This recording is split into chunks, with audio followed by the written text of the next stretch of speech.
আসসালামু আলাইকুম এভরিওয়ান, আশা করি সবাই ভালো আছেন। আজ আমি আপনাদের কচুর চাক ভাজি রেসিপি করে দেখাবো। আশা করি ভিডিওটি ভালো লাগবে। চলুন রান্না শুরু করা যাক।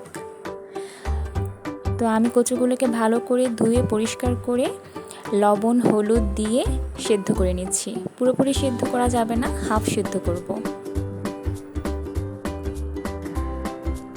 আমি ভালো করে পানি ছেঁকে কচুগুলোকে তুলে নিয়েছি।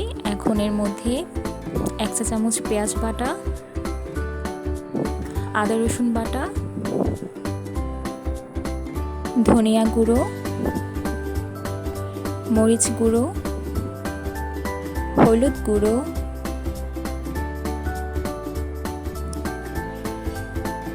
স্বাদমতো লবণ দিয়ে দিলাম। এখন সব কিছু একত্রে ভালো করে মেখে নিব।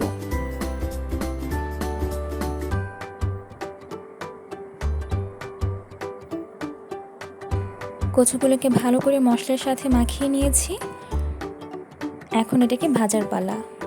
তো আমি তেল গরম দিয়েছি, অনেকক্ষণ হয়েছে। তো এক এক করে তেলের মধ্যে আমি কচুগুলোকে দিয়ে দিচ্ছি।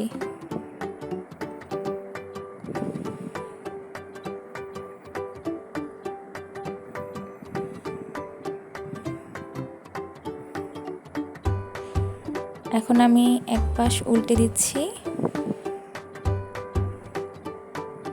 এভাবে এক এক করে আমি সবগুলোকে উল্টে নিব।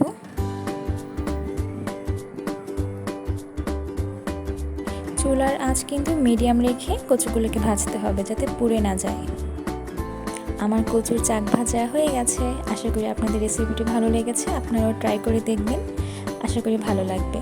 এরকম নতুন নতুন ভিডিও পেতে পেজটি ফলো করে দিবেন।